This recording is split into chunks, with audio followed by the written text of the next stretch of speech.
When my apartment building fell under new management, they placed a suggestion box in the lobby. It wasn't long before tenants began putting folded notes inside it since the building needed a lot of work. The elevator light was dim, so I suggested a brighter bulb. The next day, a new bulb. The garbage cans out back were disgusting. Another anonymous suggestion and new cans. There was one problem I felt uncomfortable addressing, though. Noise. I had this guy on my floor who blared music all night long, and a woman next door with a loud dog. And dogs weren't allowed. I quietly slipped a note into the box overnight to see if anything could be done. When I got home from work the next day, the barking ceased. I couldn't believe it. No music from the guy either. I smoked a joint in the silence. It was dead quiet the rest of the week. I drop another note into the box about my broken intercom while I'm taking out the trash. Outside, I noticed a trail of blood leading to one of the cans. Inside a black contractor bag is my neighbor's dead dog. A wave of dread overwhelms me. It was on the next day when I first noticed the odor coming from 5F, the guy's apartment. Another tenant had already called the police. We find out later he died of an apparent overdose. On Saturday night, my intercom suddenly comes on. I push talk. "Hello," a deep voice replies. "Am I speaking to the occupant of 5B? It was brought to my attention that marijuana from your apartment is a violation of building code."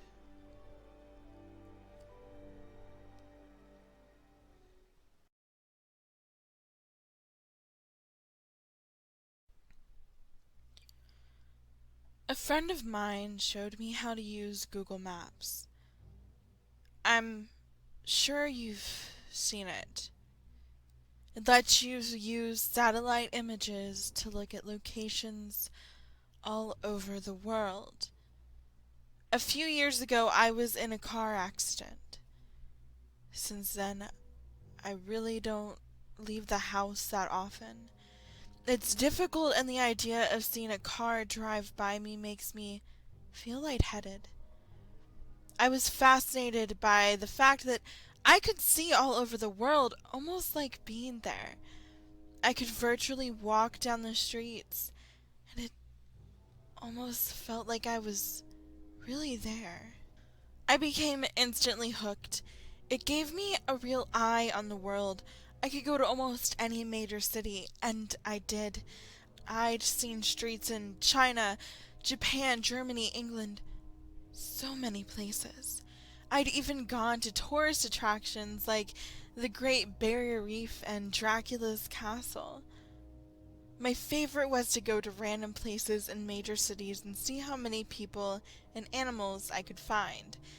The faces of the people were always blurred to protect their privacy, but it was still enjoyable to see them out there, enjoying their life, walking like it was no big deal.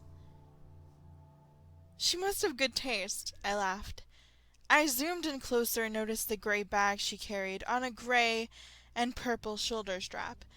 She was walking in a relaxed manner, one hand trailing the wall beside her. I bet if I could have seen her face, I would see that she was smiling. I began to feel a little sad. I let my hands fall onto the arms of my wheelchair and looked at her for a minute more. I wish that I could be there, walking so carefree with her. That wouldn't happen, though, until I died. I was stuck in that chair. I sighed and zoomed out of Tokyo. Enough of this for tonight. I turned off the computer and went to bed. I got up early and decided to look around Paris. Paris was always fun. I liked the look of the city with all the old, beautiful buildings and so many people to watch. I randomly zoomed to an area and saw a street lined with old brick buildings, a few small shops, and an old tan brick church. Ahead was an intersection, and dozens of people walked by. A balding businessman walked quickly past, looking back at an old woman, hair covered with a scarf, carrying a large purse. A curvy woman in black pants that were too tight stared into a store window, and two women led a group of small children around a corner. I spun the view around a few more times, and then saw something peculiar. Sitting on the bench at the bus stop were two people. One of them was a young woman with her feet stuck in front of her in a relaxed manner. She was wearing a pair of red sneakers like my own. I was startled for a moment as I noticed the black pants, white t-shirt, and black hooded jacket. Her dark brown hair was tied loosely behind her head. A gray bag sat on the bench beside her, the shoulder strap hooked over her shoulder. This is crazy, I thought. It can't possibly be the same woman. This is a different country, different continent even. How could it be her? This was stupid. It wasn't as if these were live photographs. They were taken ahead of time and then sorted. It's not like she was in two places at once. She could just be a traveler. Besides, without seeing her face, it was impossible to tell it was the same person. Brown hair was probably the most common hair color in the world. Those red sneakers were something I purchased online. I'm sure a million other people did too. I shook my head and went to fix some lunch. When I got back online, I decided to look at Berlin. I picked a random street as usual. It looked pretty empty. There were brick buildings lining the streets, looking more like factories than anything else. There were also empty lots, full of long grass and piled gravel. There wasn't much to see at all, really. There was a line of motorbikes and a car with two German flags sticking up from it. After more searching, I found one kid. He looked like he was dressed for school, a jacket thrown over his bag. He was intently looking at some kind of mobile device. I was disappointed. I started to leave, but then I caught something out of the corner of my eye. I turned the view, and there they were. Those damned red sneakers. She was standing on a street corner next to some kind of signpost. She had a hand on the post looking down the street as if waiting to cross the street. I stared in shock. How could she be there too? Even if she was traveling, there's no way I would find her every time. Even finding her in Paris would have been one heck of a coincidence, but this was crazy. Was this some kind of joke? Had Google decided to play a prank on its users that use their products so much? It would have been a great joke. I did a quick search, looking for a note about a woman that shows up like Waldo. There was nothing. I looked through articles on strange things you can see on Google Maps, but none of them mentioned the woman that travels the world with you. This was crazy. Had my self-imposed isolation driven me mad? Had I become so lonely that I created a hallucination for myself? Leaving the Berlin image on my screen, I sent a text to a friend asking him to look at the locations. I asked him if he saw the same woman. Then I waited, hands sweating, heart thumping in my chest. I jumped when my phone beeped, with a return text message 10 minutes later. The text read, "I see the lady you're talking about in Berlin. I didn't see her in Paris or Tokyo. Is this some kind of a game or what? Are you okay?" I didn't respond, instead returning to the locations in Tokyo and Paris. There she was. She was there, but it was different. She no longer sat on the bus stop bench in Paris. She was standing in front of it, looking for something in her bag. In Tokyo, she was blocks away, squatting down to pet that calico cat. I shivered. Who was she? What was happening? I switched the map to Brussels. It was another city street. It was lined with old-looking buildings with shops on the ground level and what I guessed was apartments above. I quickly scanned the streets. They were empty, other than a stocky woman in a bright blue sweater. I did a second sweep. She wasn't there. I sighed in relief. I couldn't believe I was getting so worked up about this. It was like it was nothing but a coincidence. I stopped. My eyes froze on the screen. There was a building at the point of a fork in the road. White, with a black ironwork framed balcony jutting from the second floor. I hadn't seen her, as I had been looking at the sidewalks. There she stood, standing on the balcony, her head tilted in the direction of the camera, almost like she was coyly looking toward me. My breath caught in my throat. I switched to Sydney. She was leaning against the wall inside the doorway of a bright blue Carrick's pharmacy building. London showed her getting ready to step onto a red double-decker bus, her head turned to look over her shoulder. She was everywhere I looked. She stood on a brick sidewalk on a bridge in Venice. She walked across a yellow barred crosswalk in Zurich. And in Hong Kong she stood between a Wing-Lung bank and a McDonald's, adjusting the strap on her bag. In each picture she came closer and closer to looking directly at me with her blurred-out face. My heart felt like a terrified bird slamming around inside my chest. I couldn't catch my breath. I wasn't sure what to do. I couldn't call the police. Should I send screenshots to Google? I clenched my fists tightly and closed my eyes. Who was she? Was she following me? Was I following her? I wish I could see the expression on her face, know what she saw when she looked back at me. I wanted to get out of the chair and run. Why is it that the only thing that made me feel free again was the thing that made me feel even more trapped? I had to know.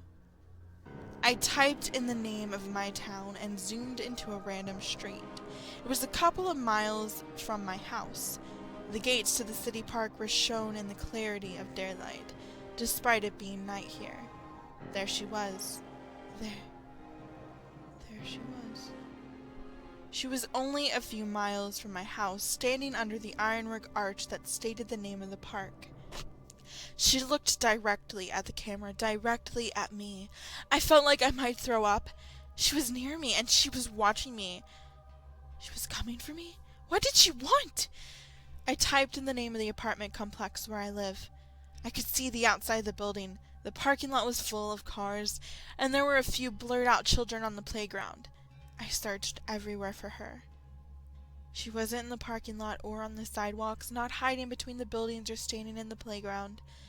I even scanned each of the cars, behind the bushes and each of the blurred windows. She wasn't there. I curled tightly around myself and lay my head down on the desk.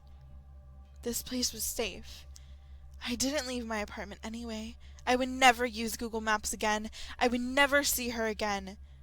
She could stay at the park for all I cared. I smiled to myself and was surprised to find a tear slipping down my face.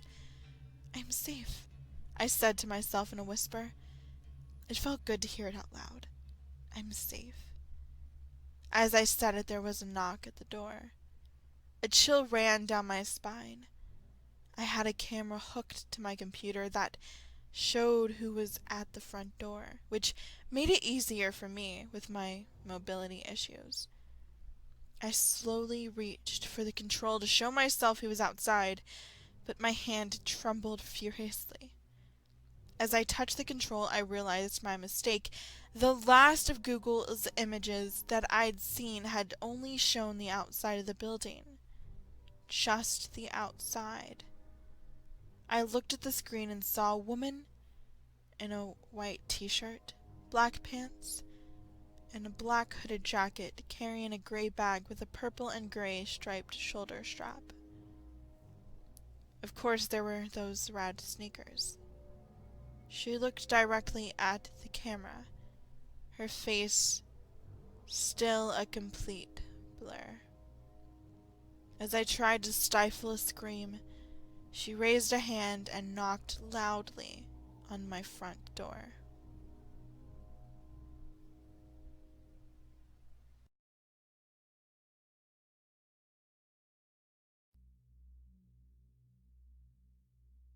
Have you ever tried to pass through a mirror?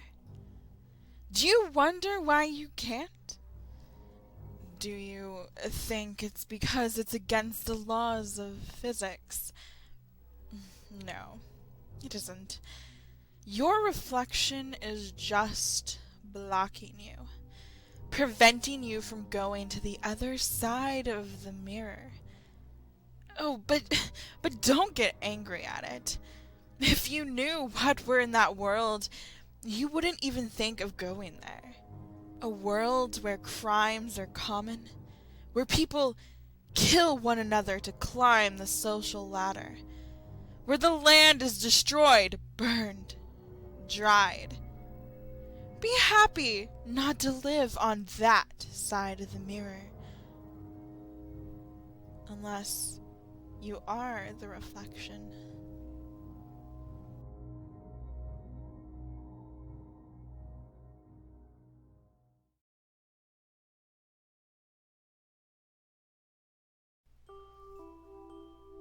I'm a second grade substitute teacher, and I like my job very much, though I'm hoping to work on child psychology research in the future. Because of that, I like to give kids assignments that will allow me to have a glimpse into their minds, on how they interpret the world and how much they understand everything. Yesterday, I brought all types of art utensils to class, which made them very excited. It was hard to keep them from drawing and painting on the papers in front of them right away, but I managed to calm them down enough to tell them their assignment. I want you to draw a monster, I told them. You can use anything you want, but make sure you put everything you used back where you found it after you finished. They were having the time of their lives, which means they took quite a while to finish. I was hoping to ask them to present their artwork at the end of the class, but there was no time. So I just asked them to put their work on my desk on the way out. I only got a chance to look at the drawings when I got home at night. I was very happy to see how creative they were, and how quite a few works were very impressive artistically for their age. Some of the kids painted monsters from Monsters, Inc., others drew your average vampires, Frankenstein's monster, and werewolves. Some were cute, pet monsters, others were funny. A handful drew scarier things like the Slender Man, the Babadook, and that devil-like thing from Insidious, which were a bit concerning. I made a note to talk to those kids' parents about the type of movies and games they were letting their children watch and play. But only one of those paintings was so terrifying that it made my heart skip a beat and sent shivers down my spine. It was a painting of an ordinary man, carrying a suitcase and wearing a tie. Next to the man, there was a word written in red. Dad.